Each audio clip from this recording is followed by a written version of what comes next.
Hey guys, aloha. Welcome to season 15 of the 15-ish minute coffee chat, a conversation providing tips and tricks for every entrepreneur and business owner. Now, leadership isn't about what's on your business card. It's about what you do every single day. In this episode of the 15-ish minute coffee chat, our guest, Camden McGregor, and his daughter, Clementine,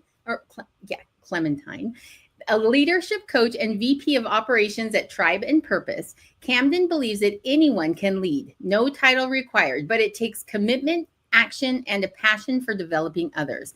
Now, drawing from his expertise, coaching high-level rugby teams, mentoring entrepreneurs, Camden shares a powerful perspective on how leadership is built through growth, not authority. And whether you're leading a team or leading yourself, this episode is going to show you how to take real, meaningful steps towards becoming the kind of leader that people want to follow. Hi, friend. Hi, how are you doing today? I'm really good. I'm super excited for today's conversation. And I'm seriously excited because, you and I have kind of ventured out and we've met guests in real life and said, please be on our show. And today's guest is one of them. I love that.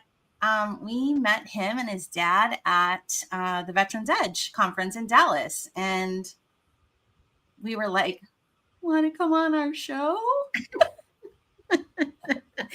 Well, because he was so fun to talk to and it was such a good conversation. I'm like, I feel like he would be a good guest. And I think our audience would learn a lot from him and what he brings to the table with his, his job and what he does. Yeah, no. And hey guys, this is how things happen. And don't think it's just like you shake hands and you walk in a networking circle. We met because we were all eating lunch and we had a table that had some seats and Cam and his dad came and sat down because they knew another fellow entrepreneur on the table. And that's how we kind of all got connected. And we talked about a lot of things. For me, I think because I come from Hawaii and because rugby is kind of a thing there in Hawaii too. Also, I've been, lived in Tahiti and all these other places where rugby is the main sport. Cam mentioned rugby. And so I was like, oh my gosh. So anyway, before we go on and on, because look, he's got Clem today. Okay. So we need to make this quick, guys, because we all know as parents how it is for a 6-month-old to join a podcast. She's got things to do, naps to have, all the things. So Anna, what's our call to action question? And then we'll dive right into his bio. Okay, well, today we are talking about leadership, not just being a title, but being action that you take, right? So our call to action today, or our question for our audience is, what action have you taken recently that made you feel like a leader? And I really love this question because how often do we stop and think to ourselves, I'm doing this to lead, right? Or I'm doing this as a leader. Like a lot of these things are just very natural actions or reactions that we take depending on what the circumstances are. But how intentional are we being about our leadership? Right. Yeah. And that's really kind of what this question's asking. Yeah. And, some people are scared to be leaders, but you shouldn't be. Right. So, this is why we have Cam today to talk about these things. So I love this call to action. Please share your thoughts and comments in the comments or, reply on the podcast on Spotify. It lets you leave us messages. So do the things, guys. Help us out. So I'm going to bring up, let's see here. I'm going to bring up Cam's bio, and we're just going to read a little bit. Like, this is the guy that's coming in today. I'm kind of bummed we don't have Clem's picture right next to you, but it's okay. But Camden is a leadership coach and VP of operations at Tribe and Purpose. So where he supports entrepreneurs and teams in developing actionable leadership skills. So with a background in small business, coaching elite rugby teams, you guys, and working in youth mentorship, Camden brings a dynamic, people-first approach to leadership rooted in purpose and not position. Okay, guys, we're bringing on the gang. So here we go. Hey, there she is. Do you realize that when I said Anne Clementine, I was like, oh my gosh, I just texified her name, right? It's all right. You can translate it. It's fine. It goes both ways. Clementina, Clementine, right. Just Clem. That's all right. I did. That's why I stumbled. I'm like, oh no, I texified her beautiful name. That's all right. All the Texans in my family will appreciate you doing that. We love that. Well, welcome to the show. You need to keep Dad on task today, okay? So we have only a couple questions for him. Before we get started, and maybe what you could do is hold up her bottle, but we want to do a coffee cup selfie with you. So there we go. Here. Here's my cup, Dutch Bros bottle. Love it. What do you think? Okay, that was our imaginary. So because we're moving fast, because as parents, if you're a parent, you know we got to keep things going. So we're going to go put everyone in the right places, and we're going to start with our first question. Yes. Okay. So we were really excited when you agreed to come on the show, and then with your intake form, having it all directed toward leadership, that was a lot of fun. So one of the things you said in your intake form that both Selena and I were like, "Ooh, we definitely need to have this question," is you talked about planning versus action. And so I would really love for you to dive in a little bit about planning versus action and its impact on leadership, specifically for entrepreneurs or kind of those solo leaders. Yeah, definitely. I think really, planning is a super important process of leadership and entrepreneurship. And, I think what it really comes down to is the process of planning is a lot of the time more important than the plan itself. I think we can get so wrapped around the planning process and try to get the perfect plan and all of that, and we forget to actually take action. And even if you do have the perfect plan, it kind of falls out the window as soon as you start taking action anyway. So we always like to encourage folks to kind of get that 80% solution or so, something pretty good that you're pretty confident in, you can start moving forward with. And then as you start to take that action, you can make those adjustments. There's really, I love the Mike Tyson, everyone has a plan until they get punched in the face. We talk with a lot of veterans on our show. Of course, my dad is a Green Beret, only no plan survives first contact, right? The plan goes out the window once the bullets start flying. All that kind of stuff is 100% true. But the plan still matters. You still have to go through that process, because as you go through the planning process, what it does is it helps you to break down the individual pieces. And this is the really big key we like to talk about we call it scripting the chaos. And the perfect plan doesn't work. You can go, hey, A, B, C, D, E, all the way down to Z. That is not going to work. Things are going to go wrong. But what you can do is you can recognize, hey, when this happens, I'm going to do this. Here's what I want to start off with. If something goes wrong, I'm going to adjust here. I always like to compare it to, getting in a fight. I love UFC. And it's like, look, you can't say, I'm going to throw this punch every single time at this time and it's going to work. But I can say, hey, look, Selena, when you throw that punch, I'm going to block and I got Clint here, but then I'll throw this punch. And that by scripting those small pieces of the fight, you're able to script the chaos of the fight. And the same kind of thing happens in entrepreneurship. If you're able to script those small pieces, then that plan, even though the plan is completely messed up and out the window, you're still able to move forward with confidence like you have that plan. Okay, I love this so much, only just because thank you for saying, like, it's great to have a plan, but just it's this flexibility that you need to know, like, you have to be able to bend because sometimes you don't get to move forward. I love that. Sorry, just Anna, go ahead. No, I was going to say the exact same thing, only what I really liked about this is that you're saying you build this plan, and then I'm assuming that as a leader, you're building it with input from whatever team members or contract workers or whoever is surrounding you. When you invest those people into this planning process, they tend to have that same kind of flexibility of like, hey, this is the plan, but if it doesn't go like it's supposed to, then we're going to then there's a plan B. But everybody gets that input, and then they buy into what you're trying to do. Mm-hmm. Exactly. And that's what we talk about as far as like building a team of leaders and why that's so important. Because what you're talking about there, really, that's just being a leader. And, we already kind of mentioned it, leadership is not that title. What we do at Tribe and Purpose is help to build an entire team of leaders so they can function independently and understand the vision, the purpose, and the mission, so that when something does go wrong, they know how they can make the adjustment. They know what the end goal is, and so they know what kind of constraints they're working inside of as far as those adjustments go, rather than having to, running up the flagpole to go ask the boss what they need to be doing. Right. I love my former career in the restaurant business. One of the things that we were kind of taught in our training was just like always put your aces in places so that they can like kind of control, like you say, those little scripted, they're like the little scripted chaos fire putter outers, right? In the areas that they excel in. So that was a part of the planning that made sense for us. And I remember times when there was somebody that it was very like 1 through 10, and they're like, Selena, we didn't do 2 or 3. And I'm like, it's going to be just fine. It's going to be just fine. Don't fixate on 2 and 3. We're already at 7. I don't know how to tell you, but we're not going back to 2 and 3. So I think it's really important. What you said is just remembering the cat. I'm just smart. And this is such a great conversation so far. And we only just started, Clem.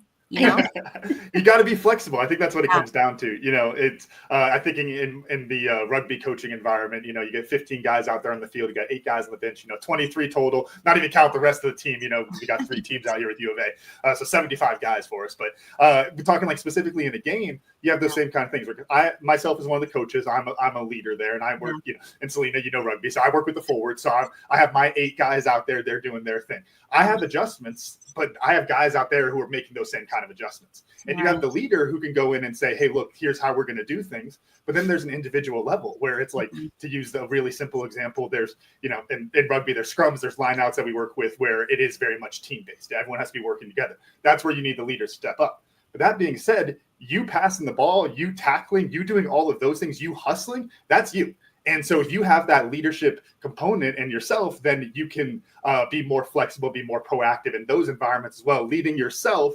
And then guess what? When that guy gets hurt or something happens and that leader's gone, now you've got 7 other guys who are ready to step up into that main leadership role. Ooh. So that's like, you kind of flowed into what our second question was, which was kind of talking about having future leaders and building future leaders on your team. And that's exactly what you were just saying. I'm curious, how many times have you, like in your working with businesses, have you come across those leaders that are truly fly by the seat of their pants that do not plan? Do you see that very often? And what's the consequence of that? I feel like all of them have blown up a business at some point, and they don't do that anymore. I think everyone I've met, they tried that for a bit, and then it blew up in their face, and now they do a little bit of a plan. Or more, actually, I think more often than that, they have somebody on their team who's kind of got them on a leash a little bit and pulling them back. You know, all right, settle down here. Let's talk about this a little bit. You know, that CFO or whoever it is that comes in and makes sure that you're not just going to burn the business to the ground, right? Right. Yeah, that makes sense. I like that. There is people like that always need to be on a leash. So yeah, next question, Anna. Let's go. Clem's like, come on. I want to dive a little bit more into about creating those future leaders, because you kind of breezed through that really quickly with the idea of like, as you lead, you allow your team members to then make adjustments by leading themselves through whatever their part of the work might be, the process might be. And then if you have to step away, they can still function without you being at the helm, you know, directing the entire time. So what other components are required to build these future leaders so that at some point you can step back a little bit and kind of let it be a well-oiled machine? Yeah, really, I think it's just a measure of how good of a leader you are. And that's not me trying to pat myself on the back, but I think it's you have to understand the vision to be able to sell the vision to your team. That's one of the fundamental components of being a leader. And then in order to develop those leaders, you don't only just have to get them to be bought in enough to the vision where they're showing up to work, but you're getting them bought in enough that they're putting in that extra effort that a leader does, that they're actually taking the effort to care about the vision. They're not memorizing the company values just to give you lip service. They actually understand the why behind those values. And so once you have them bought in with that, then the key is to give them the opportunity to develop. We had one of our friends of the show, Zach Montroy. He made this joke a while back that it's like, you know, a lot of folks get out there and they buy the Ford Focus and like, okay, be a Ferrari. And it's like, it doesn't work like that. You know, if you have a good boss, a lot of bosses, they might buy you the book to make you better at your job. They ain't giving you time to read it. It's all extra. And I think one of the things we work on with our clients is building in that time into the schedule for that development. We call it work-ons. So this comes from my rugby environment of, you know, we start off practice, we give them 15 minutes of work-ons. Just go do something that you need to do to get better at your jobs to help the team. And what that does is it shows that, one, we're committed to their development. So that's good. It shows that we're bought in with them.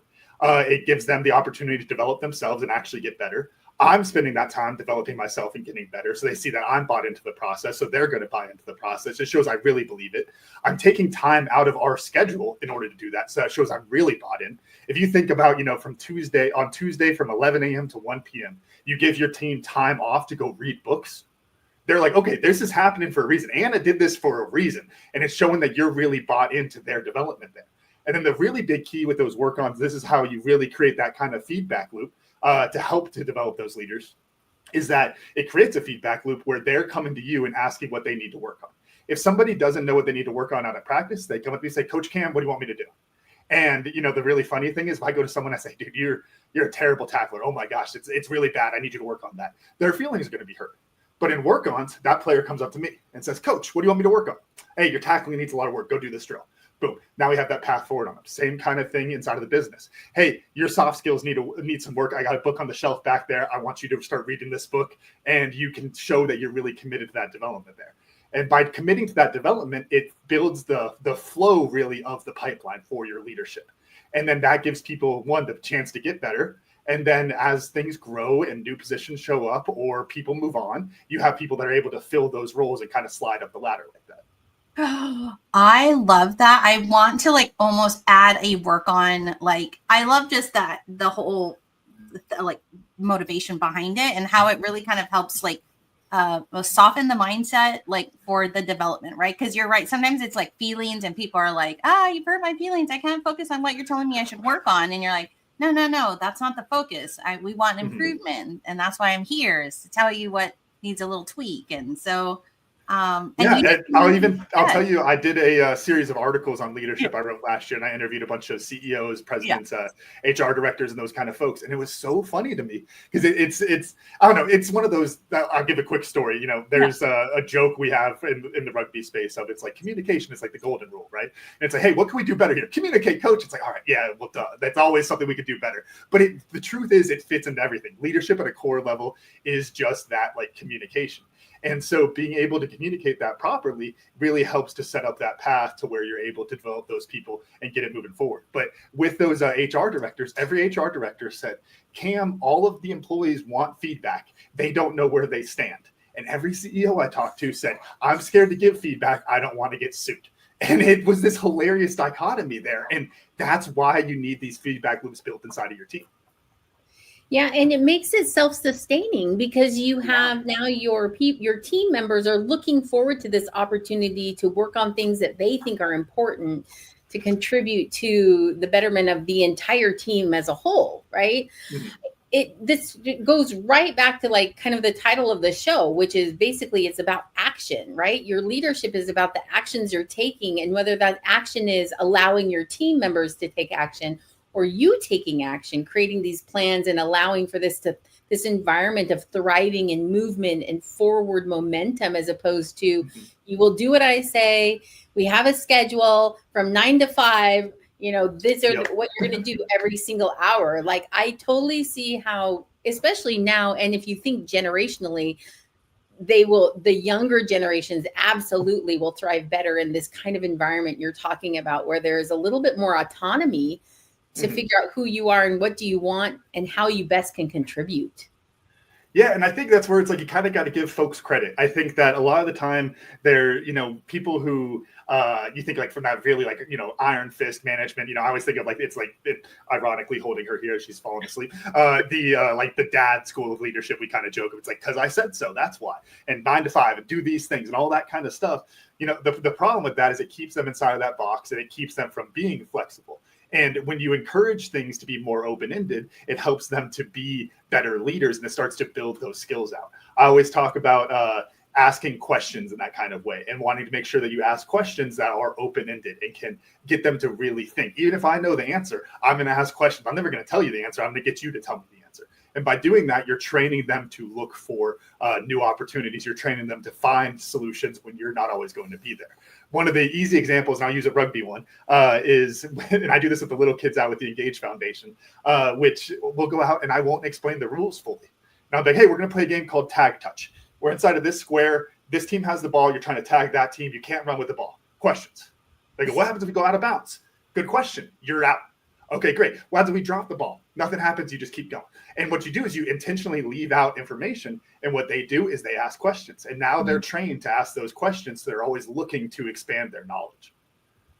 I love that. Okay, so what do you say to those CEOs who say, I'm afraid to invest that much into my team because they're just going to leave and go somewhere else, right? What do you say to those type of leaders where that investment is a fear factor to it? I'm going to spend time and money and then they're going to leave me, If you're scared people are going to leave you, then you're kind of pushing them away in that weird way. I think that's like a self-fulfilling prophecy thing there.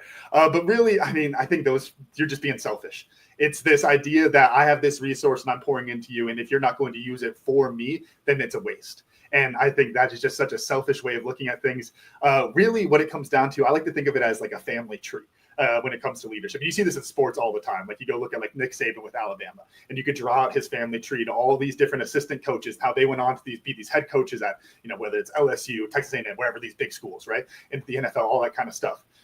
Nick Saban's not sitting there going, gosh, they took my assistant coordinator. Oh, guess what happened? They took my offensive coordinator to the freaking NFL. He's getting millions of dollars. That's awesome. I did that. I helped him.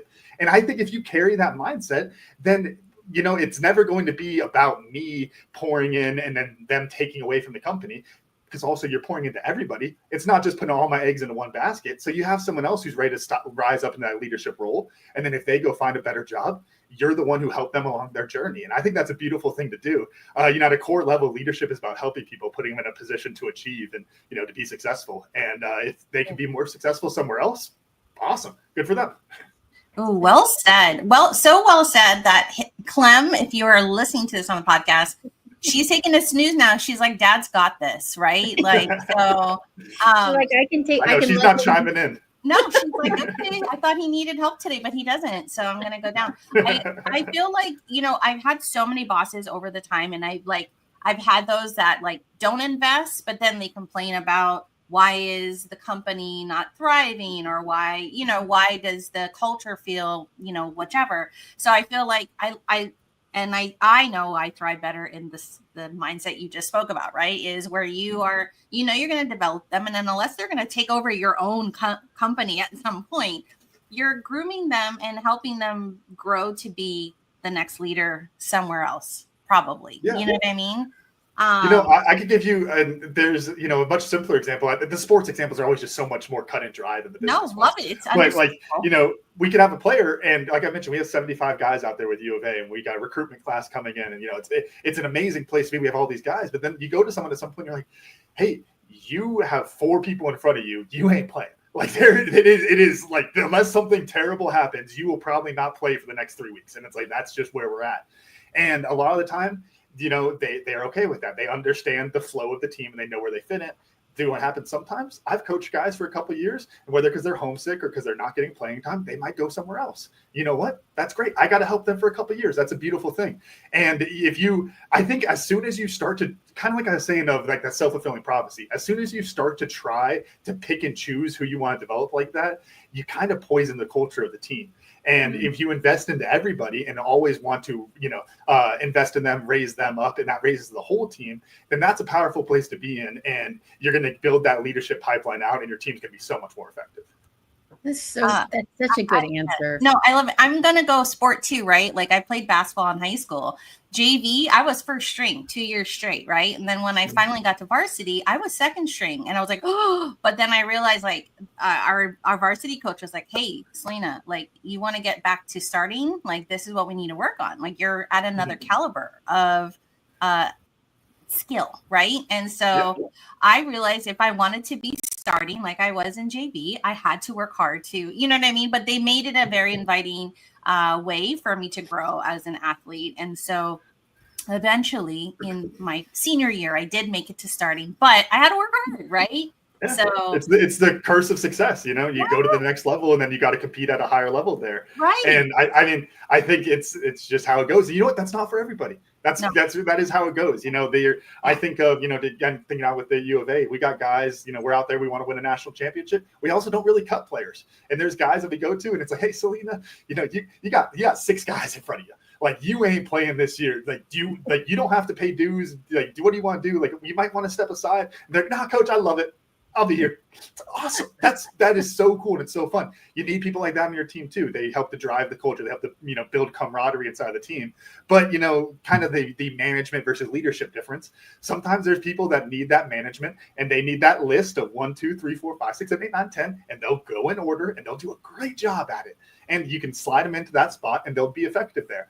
But that goes down to just knowing your team and knowing the people inside of, is this somebody who really wants to get better and wants to thrive? Or is it, hey, I like this paycheck and I'm going to be content right here. Yeah. So true. Oh my gosh. Okay. I know. We're getting ready to close, but I do have one last question for you. And this is a personal one. We're all right. She's sleeping. Yes, she is fast asleep. I love it. Okay. At this point, we got to go for another 45 minminutes just so that we can get her full nap time in. Because I have lots of gas. No, just kidding. I feel like you got her to sleep just from the tone of your voice. She's like, "Yay, Dad! I love these." Oh yeah. Okay, so our last question today really is a personal one. So it's about you. Like, how do you personally, Cam, how do you stay committed to your lifelong learning as a leader?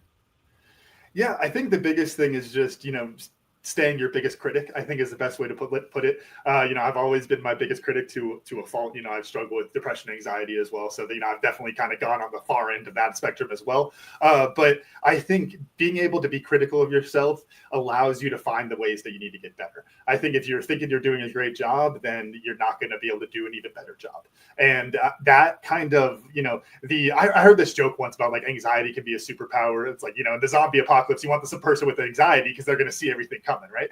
I think that it works a lot like that in my favor as a leader, because I leave rugby practices and everyone out there might be thinking it was great. And I'm like, oh gosh, why did I say that way? I don't think they understood what I meant by that. Or like, gosh, why did I run the drill that way? And I'm always trying to poke holes in that just as a way of getting better. And then I think when you do that, it helps you to find those ways to get better. But then the thing that I like to do as well is expand the horizons into other areas. So even for, like, to take a rugby example, I love watching other sports and seeing the way they move around, seeing the way they function, and seeing if I can apply that into rugby. Seeing how, different businesses operate and seeing how I can apply those leadership lessons to other businesses to help other clients. That kind of, broadening of the horizon allows you to come up with much more creative solutions. And also it just makes it more fun. Like, at the end of the day, come on, like, it is so much more fun when you are researching all these different things and trying to learn rather than just staying in one specific thing. It goes back a little bit to what you were saying about what you should do for your team and giving yourself those opportunities to have that time of development, like reminding yourself you need this too. And whatever that looks like for you, whether it's reading a book or, sitting down and starting to create a plan for something, or, whatever that development looks like. That's awesome. No, I think, what I'm always hearing is like, you have to just always continuously be willing to learn, because there's always something that you can kind of like grow and evolve. And because sadly, time does not just stay exactly how it is. Right. So, you have to just want to kind of keep learning, unless you do. You be like my stepdad. He refuses, no cell phone. He's like, he's got the only landline on the block. He doesn't know how to turn on a computer. He's fine and happy. And there's nothing wrong with that. And you know what? There's folks like that, but at the same time, when if you're a leader and you're like that, you ain't bringing on that next generation. We talk about some of those generational differences and the way people view work and those kind of things, and bosses and all that. Well, if you're stuck old school, you're going to get old school people, and you're never going to be able to sustain your success like that. I was talking with somebody yesterday on a coaching call, and I brought up the philosophical idea of like metamodernism, of going through and trying to look at each school of thought and saying, what is the thing that is most effective here that I can hold on to? And what are the things that aren't effective that I want to get rid of, right? When you talk about generational perspectives, the younger generation coming in, everyone's like, oh, they're entitled, all this kind of stuff. It's like, no, they just don't want to be yelled at. They know that you have no right to yell at me and treat me like crap. Yeah. That is a good thing. That is a thing that we should all carry forward into the team, right? You go to older generations. My dad, he's a little bit more swim or die, and I like to use that as a joke. He's a great leader, but a little bit more of the swim or die old school type generation. Yeah. That you have to have that too. Take action, just like we said at the very beginning. You have to have those aspects as well. And if you kind of corner yourself off and stop growing, then you're always going to be susceptible to that fall when the next generation comes in and they have a different way of looking at things, and you're not open to learning about their perspective. Yeah. Fantastically said, because you're absolutely right. Yeah. Well, and I've found that most people have a leadership style they go, that it's their go-to.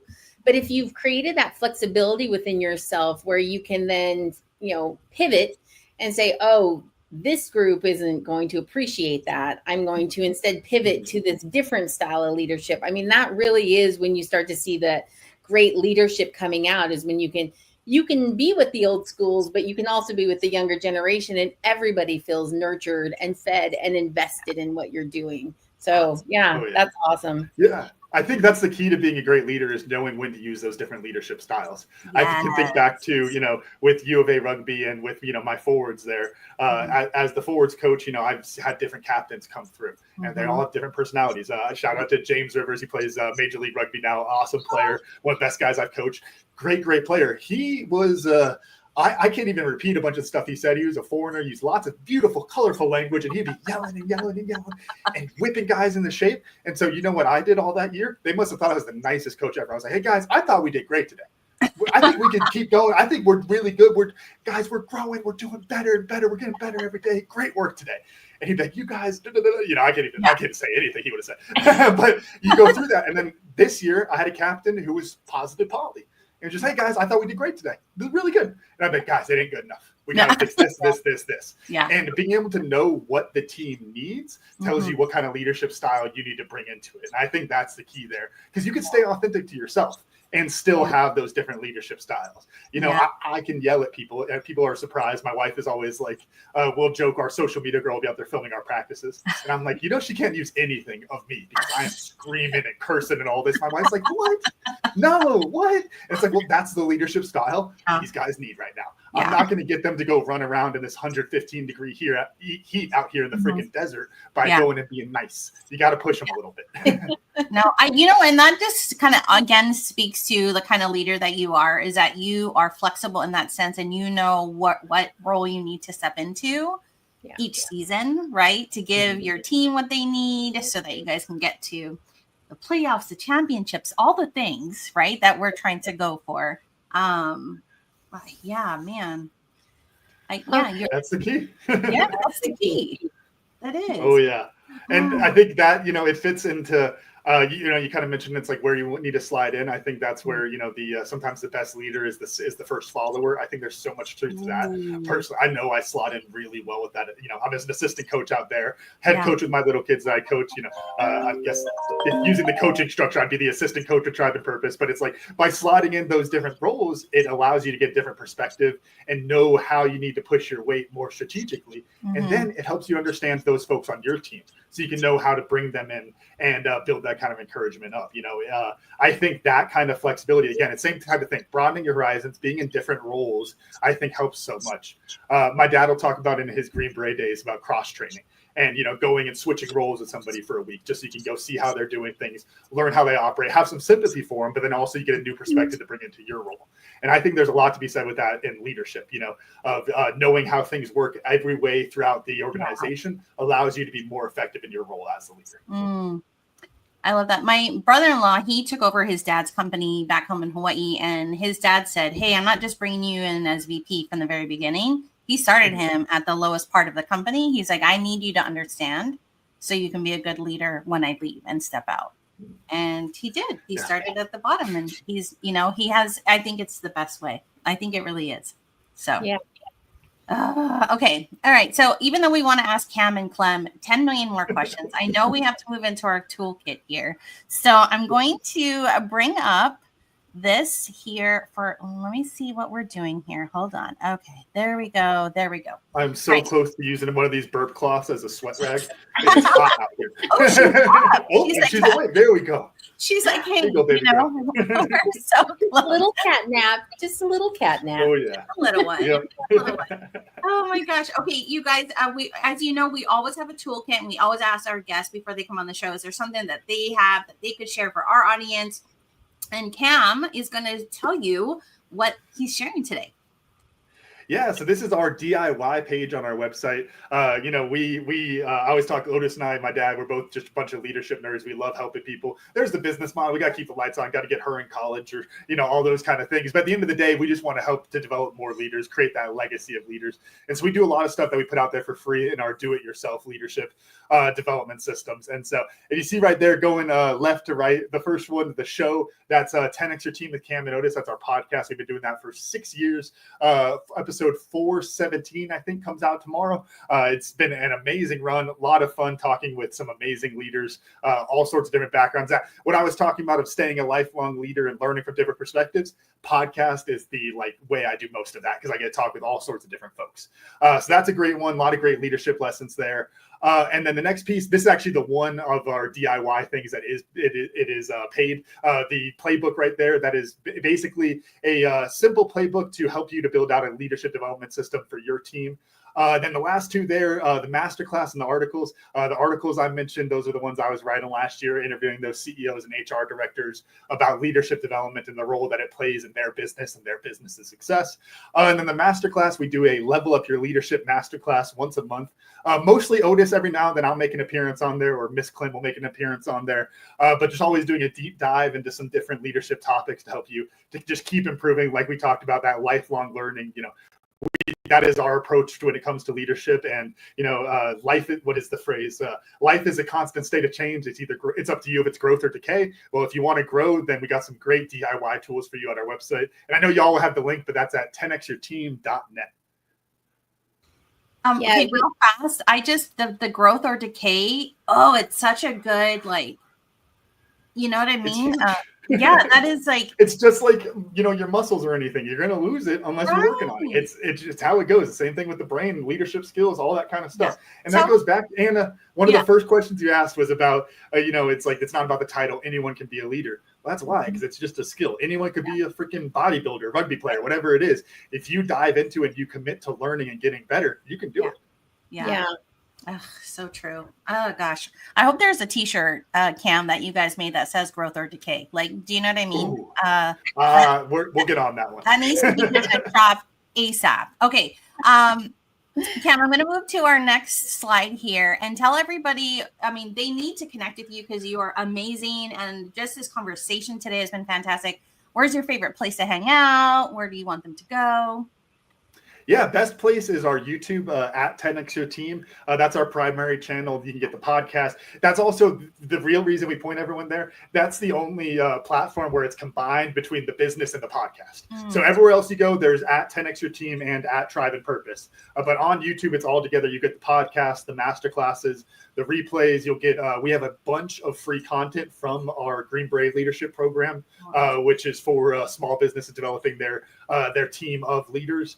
And we have, I think 40 free videos out there on our YouTube from that, covering all sorts of things between, alignment, making sure your team is aligned in their purpose, vision, and mission, to building that leadership pipeline, all sorts of awesome things like we talked about today. That's all on our YouTube, totally free. And we also pump out a whole bunch of shorts there. So if you got the short attention span and you like to swipe through the shorts, we got a bunch of shorts on there as well. And then the last thing I'll plug is, my dad does his whiskey words, which are, people love these. It's just him sitting out in the mountains in Colorado with a whiskey and a cigar, talking something with leadership. Maybe sometimes getting pretty fired up about it, as you do with the whiskey and cigar. But that more editorial piece there on leadership is a lot of fun too. Oh my gosh, I'm giving my husband, he loves a good whiskey and a cigar, so this probably is going to be perfect for him. Perfect. Thank you for you guys, if you can't find Cam and the rest of the Tribe and Purpose crew, you're not looking. Literally you could turn left and it's there they are, Before Anna kind of closes us up, I just want to say thank you so much. And a huge congratulations, by the way, to 6 years and almost 500 episodes. Yeah. Thank you so much. Huge. It's so much fun. It's a lot of fun. That's why we keep doing it. And the curiosity just drives us forward. I talk about my dad being that swim or die type of guy. We were hunting up in Wyoming, hunted pronghorn, driving around. It was right before I graduated college, talking business and talking about the business I was starting, all that kind of stuff.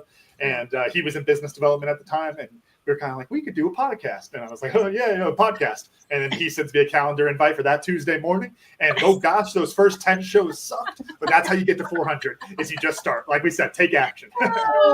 Cam, we'll have to send you a picture of mine and Anna's first podcast. It is so bad. We laugh every time we look at a photo that we took of ourselves. So we'll be sure to share that in a LinkedIn DM or something like that. I love it. I think it was like episode 12 or something that I always say that number, that my dad asked me a question, or like we're going and you hear, I talk in paragraphs. Sometimes I lose the question that's at the end of the paragraph. I completely lost it. I was like, Dad, he goes, nope. He just looks at me. There's about 2 minutes of me just staring at my notes trying to think of a question. So the reason why, true story, the reason why we have banners is because I would forget the questions that we were asking the guests, because I'm like, what did we ask them? Like, I'm so lost a little bit. So the band was really that come through with the questions. They're not even really for the guest. They're for Selena. So she doesn't like forget, like, what did we ask them? And I also want to notate, guys, for those that are listening to the podcast, Clem has woken up because she knows that she needs to be ready to say goodbye and aloha at the end of the show. So just so you guys know, but Anna is going to close this out. Cam, this is where I'm supposed to be quiet, and I add on our Oscar music. Just want to say thank you before Anna does all the wonderful things. Yes, thank you so much, Selena. You're great. Yeah, Cam and Clem, thank you so much for joining us today on today's 15-ish minute coffee chat.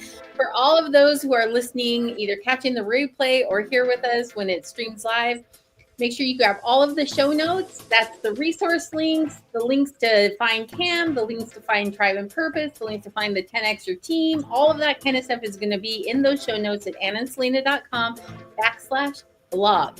As always, you can find Anna and Selena at annaandselena.com.